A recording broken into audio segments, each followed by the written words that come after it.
കൂട്ടുകാർക്കും എഡ്യൂടെക് കിച്ചന്റെ പുതിയ രീതിയിലേക്ക് വീണ്ടും സ്വാഗതം. അപ്പൊ ഞാൻ ഇന്ന് നിങ്ങളുടെ മുന്നിൽ എത്തിയിരിക്കുന്ന ഒരു വെറൈറ്റി ചിക്കൻ റെസിപ്പി, നല്ല ടേസ്റ്റ് ആയിട്ട് ഒരു അടിപൊളിയായിട്ടുള്ള ചിക്കൻ റെസിപ്പി നിങ്ങൾക്ക് പരിചയപ്പെടുത്താനാണ്. ചിക്കൻ അങ്കാര എന്നാണ് അതിന്റെ പേര്.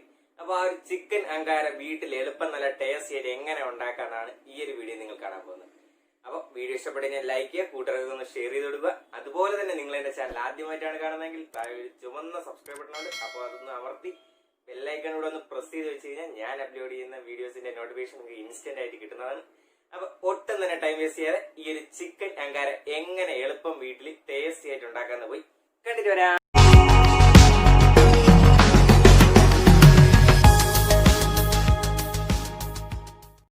അപ്പോൾ ഇന്നത്തെ സ്പെഷ്യൽ റെസിപ്പിയായ ചിക്കൻ അങ്കാര എന്ന് പറഞ്ഞ റെസിപ്പിയുടെ മസാല ഉണ്ടാക്കാനുള്ള കൂട്ടാണ് ഇവിടെ കണ്ടുകൊണ്ടിരിക്കുന്നത്. അപ്പോൾ ഇതൊന്ന് വറുത്തെടുത്തിട്ട് പൊടിച്ചെടുത്തിട്ട് വരാം.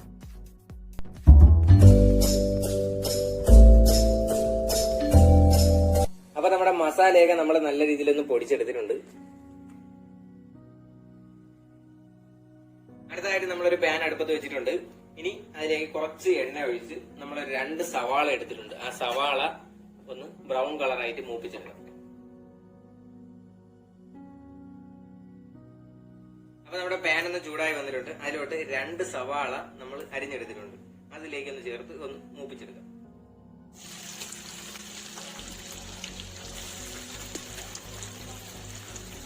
അപ്പം കുറച്ച് ഉപ്പൊന്ന് നമ്മൾ ചേർക്കുന്നുണ്ട്. ഇത് നല്ല രീതിയിൽ നമുക്കിതൊന്ന് ബ്രൗൺ കളറാക്കി എടുക്കുക. അപ്പൊ നമ്മുടെ സവാള മൂപ്പിച്ചെടുത്തിട്ടുണ്ട്. അതിനുശേഷം ഒരു 4 തക്കാളി അരിഞ്ഞെടുത്തു. അപ്പൊ ഇത് രണ്ടും കൂടെ ഒന്ന് മിക്സിയിൽ ഒന്ന് ചതച്ചെടുത്തിട്ട് വരാം. അപ്പൊ നമ്മൾ ആ തക്കാളിയും വറുത്ത ഉള്ളിയായിട്ടൊക്കെ നല്ല രീതിയിൽ പേസ്റ്റ് ആക്കി എടുത്തിട്ടുണ്ട്. ഇനി അടുത്ത ചേരുവയിലേക്ക് കിടക്കാം. അപ്പോൾ നമ്മളൊരു 250 ml തൈര് എടുത്തിട്ടുണ്ട്. ആ ഒരു തൈരിലോട്ട് ഒരു 3 സ്പൂൺ ഇഞ്ചി വെളുത്തുള്ളി പേസ്റ്റ് നമുക്ക് ചേർത്ത് കൊടുക്കാം. ഇഞ്ചി വെളുത്തുള്ളി പേസ്റ്റ് ചേർത്തിട്ടുണ്ട്. അതിലേക്ക് നമ്മൾ ആ പൊടിച്ചു വെച്ചിരിക്കുന്ന മസാലപ്പൊടി ചേർത്ത് കൊടുക്കാം.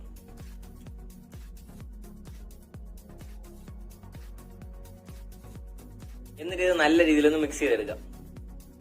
അടുത്തതായിട്ട് നമ്മളിവിടെ ഒരു 500 ഗ്രാം ചിക്കനാണ് എടുത്തിരിക്കുന്നത്. ചിക്കൻ എന്ന് പറയുമ്പോൾ നാടൻ കോഴിയാണ് എടുത്തിരിക്കുന്നത്. നാടൻ കോഴിയാകുമ്പോഴത്തേക്ക് നല്ലൊരു ടേസ്റ്റ് കൂടെ വരും. അതിലോട്ട് നമ്മൾ ആ തൈര് കൊണ്ട് പ്രിപ്പയർ ചെയ്ത് വെച്ചിരിക്കുന്ന ആ ഒരു മിക്സ് ചേർത്ത് കൊടുക്കാം.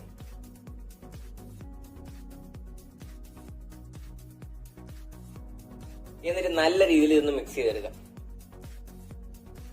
അതിലേക്ക് ആവശ്യത്തിന് ഉപ്പൂടെ ഒന്ന് ചേർത്തിട്ട് നല്ല രീതിയിൽ ഒന്നുകൂടെ മിക്സ് ചെയ്ത് കൊടുക്കാം. അടുത്താണ് ഈ ഒരു റെസിപ്പിയുടെ ഏറ്റവും വലിയൊരു പ്രത്യേകത. നമ്മളൊരു ചാർക്കോളിന്റെ ഒരു പീസ് എടുത്ത്, കത്തിക്കൊണ്ടിരിക്കുന്ന പീസ് എടുത്ത് ഇതിൽ വെച്ചിട്ട് അതിലേക്ക് 1 സ്പൂൺ നെയ്യൊന്ന് ഒഴിച്ചു കൊടുക്കുന്നു.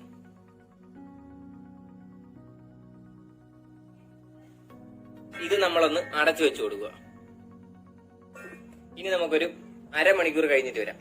നമ്മളൊരു പാൻ എടുത്തിട്ടുണ്ട്. എന്നിട്ട് അതിലേക്ക് നമ്മൾ നേരത്തെ ഉള്ളി മുപ്പിച്ചതിന്റെ കുറച്ച് എണ്ണ ബാക്കി ഉണ്ടായിരുന്നു. അതും ബാക്കിയും കൂടെ കുറച്ചുകൂടെ എണ്ണ ഇതിനകത്തോട്ട് ചേർത്തിട്ടുണ്ട്. എന്നിട്ട് നമ്മൾ ഈ മാരിനേറ്റ് ചെയ്ത് ചാർക്കോൾ വെച്ച് മാരിനേറ്റ് ചെയ്ത ആ ഒരു ചിക്കൻ ഇതിലേക്ക് ചേർത്ത് കൊടുക്കാം.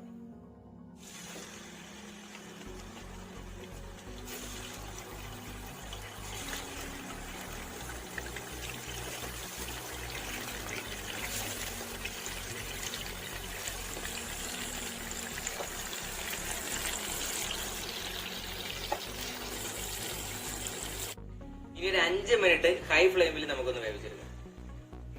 അപ്പോ നമ്മുടെ ചിക്കനൊക്കെ നല്ല രീതിയിൽ തിളച്ചു വരുന്നുണ്ട്. വറുത്തെടുത്ത ഉള്ളിയും തക്കാളിയും ചേർത്ത പേസ്റ്റ് ഇതിലേക്ക് ചേർത്ത് കൊടുക്കുക.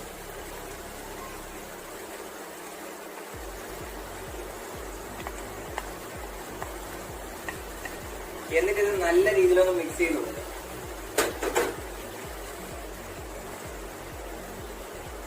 അപ്പൊ നമ്മൾ ഉപ്പ് നോക്കിയപ്പോൾ ഒരല്പം കുറവായതുകൊണ്ട് കുറച്ച് ഉപ്പൊന്ന് ചേർത്ത് കൊടുക്കുക. നമ്മളൊരു 1/2 സ്പൂൺ ഉപ്പ് കൂടെ ഒന്ന് ചേർത്ത് കൊടുക്കുന്നുണ്ട്. അത് ഉപ്പ് നമ്മൾ നോക്കിയിട്ട് ചേർത്താൽ മതി, കൂടി പോകരുത്. എന്നിട്ട് മിക്സ് ചെയ്ത് കൊടുക്കാം.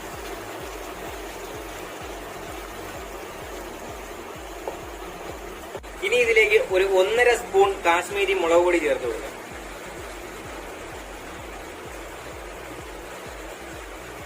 എന്നിട്ട് നല്ല രീതിയിൽ ഇതൊന്ന് മിക്സ് ചെയ്ത് കൊടുക്കാം.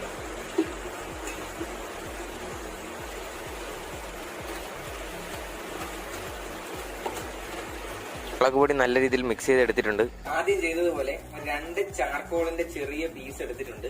അത് ഇതിനകത്തോട്ടൊന്ന് ഇറക്കി വെച്ചിട്ട് ഒരല്പം നെയ്യ് അതിലേക്ക് ഒന്ന് ഒഴിച്ചു കൊടുക്കുന്നു. എന്നിട്ട് ഒരു 5 മിനിറ്റ് കൂടെ ഒന്ന് അടച്ചു വെച്ച് വേവിച്ചിട്ട് നമുക്ക് വരാം.